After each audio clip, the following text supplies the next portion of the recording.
Hai guys, salam sukses luar biasa. Selamat ketemu lagi dengan saya di channel Afgan Speaks.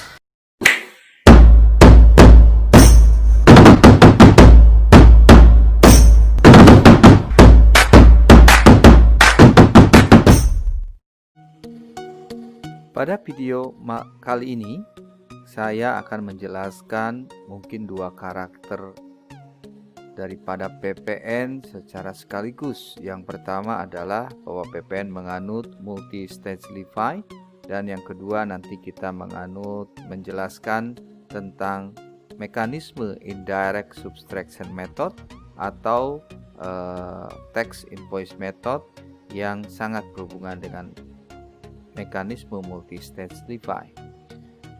Multi-stage-lify mengandung pengertian bahwa PPN dikenakan pada setiap mata rantai, baik mata rantai jalur produksi maupun jalur distribusi dari barang kena pajak ataupun jasa kena pajak. Legal karakter ini digambarkan sebagai berikut. Sebagai contoh, saya akan menggambarkan mengenai pakaian yang kita pakai selama ini. Pakaian yang kita pakai selama ini berasal dari hasil jeripaya petani kapuk dan para garmen manufaktur. Berawal dari para petani menanam pohon kapuk, kemudian pohon kapuk tersebut akan dipanen, dan hasilnya nanti pohon kapuk tersebut akan dipilah dari bijinya sehingga bersih diperoleh kapuk. Kapuk diserahkan kepada pabrik tekstil. Pabrik tekstil mengolah kapuk menjadi berlembar-lembar benang. Kemudian nanti pabrik tekstil menyerahkan berupa kain yang sudah ditenun ke pabrik garment. Nah, pabrik garment akan mengolah kain tersebut menjadi pakaian sesuai dengan mode dan karakter pada saat yang bersangkutan. Nah, nanti dari pakaian jadi yang sudah diproduksi menjadi barang kena pajak yang siap dipakai oleh para konsumen akan didistribusikan melalui jalur distribusi barang ke pedagang besar maupun ke pedagang eceran yang pada akhirnya sampailah kepada customer akhir seperti kita ini. Nah, di sini ada mata rantai jalur produksi ketika proses manufaktur masih berjalan, dan ada juga mata rantai jalur distribusi barang jadi. Nah, PPN akan dikenakan pada setiap mata rantai tersebut. Pertanyaannya, ketika PPN bersifat multi-stage-lify, yaitu dikenakan pada setiap mata rantai tersebut, pertanyaannya apakah akan menimbulkan pengenaan pajak berganda? Mari coba kita hitung apakah ini menimbulkan pengenaan pajak berganda. Karena sesuai dengan trauma masa lalu, ketika setiap mata rantai PPN dikenakan, dulu waktu kita menganut pajak penjualan itu menganut pengenaan pajak berganda. Mari kita cermati dengan angka-angka. Misalnya petani kapuk menyerahkan kapuk yang sudah dipilah-pilah dari bijinya sehingga bersih tersebut dengan harga jual 1.000. Sesuai dengan ketentuan Undang-Undang PPN bahwa kapuk termasuk barang kena pajak. Sehingga atas penyerahannya dengan asumsi petani ini PKP itu harus terutang PPN. Sehingga petani pada saat melakukan penyerahan kapuk tersebut kepada pabrik tekstil akan memungut PPN sebesar 100, sehingga harga yang dibayar oleh pabrik tekstil adalah 1.100. Nah, teman-teman sekalian, ketika pabrik tekstil mengubah kapuk ini menjadi benang, kemudian menjadi kain, dan dalam proses mengubah tersebut dikeluarkan misalnya biaya-biaya, apakah gaji untuk para pegawai, apakah biaya penyusutan atas aset tetap daripada mesin misalnya, dan lain sebagainya. Nah, termasuk ekspektasi laba yang diharapkan dari penjualan barang jadi ini nantinya itu akan membentuk yang disebut sebagai nilai tambah Jadi sekali lagi nilai tambah itu adalah akumulasi dari biaya-biaya yang dikeluarkan untuk mengubah suatu produk yang awalnya mempunyai value yang kurang menjadi mempunyai nilai yang lebih besar, lebih besar lagi ya, termasuk di dalamnya laba yang diharapkan dari penciptaan nilai tambah tersebut itu disebut nilai tambah. Dengan demikian, kalau pabrik tekstil menciptakan nilai tambah 1000 yang di dalamnya juga ada unsur profit margin, maka harga barang yang akan ditetapkan itu adalah berapa teman-teman? Ya, 2000. Kenapa tidak 2100? Karena PPN yang dibayar di awal ini tidak boleh disatukan sebagai harga perolehan. Kenapa? Karena PPN ini merupakan pajak masukan yang dapat dikreditkan. Jadi dia adalah bisa dikatakan sebagai prepaid tax, pajak dibayar di muka untuk PPN. Sehingga dia dipisahkan sendiri kalau secara accounting itu sebagai aset berupa PPN masukan yang dikreditkan. Sehingga pencatatan kos harga perolehan daripada kapuk itu adalah 1000. Sehingga ketika nilai tambah yang diciptakan adalah 1000, maka harga jual berikutnya adalah 2000. Nah, atas harga jual 2000 ini, pabrik tekstil ketika menjual ke pabrik garment, dia pun wajib pungut PPN sebesar 200, yaitu 10% dari nilai 2000. Sehingga pabrik garment pada saat melakukan pembayaran atas pembelian kain atau tekstil tersebut, itu akan membayar harga yang dibayar 2200.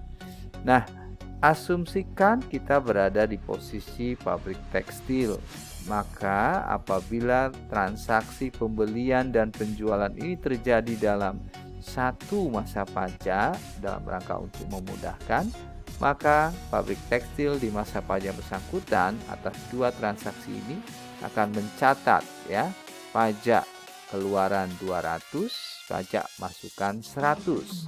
Apa artinya pajak keluaran 200? Artinya dia sudah memungut PPN atas keluarnya barang dari gudangnya dia, yaitu atas penjualan sebesar 200 yang harusnya PPN ini disetorkan ke kas negara. Namun demikian sebelum disetor 200, ingat dulu kemarin kita waktu beli bahan baku kita juga membayar PPN 100 yang bagi pabrik tekstil ini disebut sebagai pajak masukan. Sehingga PPN yang harus dibayar oleh pabrik tekstil itu bukan 200 tapi 200 dikurangi 100 yaitu 100. Ini sebutannya untuk pabrik tekstil bahwa dia menyampaikan SPT masa PPN di masa tersebut kurang bayar 100. Sehingga dia menyetorkan 100 tersebut ke kas negara, bukan 200. Begitu pula kalau kita berbicara komprehensif, di dua mata rantai ini, negara pun akan terima setoran dari petani, yaitu atas yang 100 ini. Kenapa petani tidak ada pajak masukan? Asumsinya pohon kapuk ini dikelola, ya, ditumbuhkan murni dari kerja keras daripada petani, tidak ada unsur pajak masukan. Karena pemberian rezeki dari Tuhan, mana berani Tuhan memungut PPN atas rezeki yang diberikan pada petani. Jadi asumsinya dipastikan sedikitlah unsur pajak masukannya. Sehingga ketika pajak keluarannya 100, pajak masukannya 0, maka petani pada saat menyerahkan ya kapuk kepada pabrik tekstil, dia akan menyetor seluruhnya 100.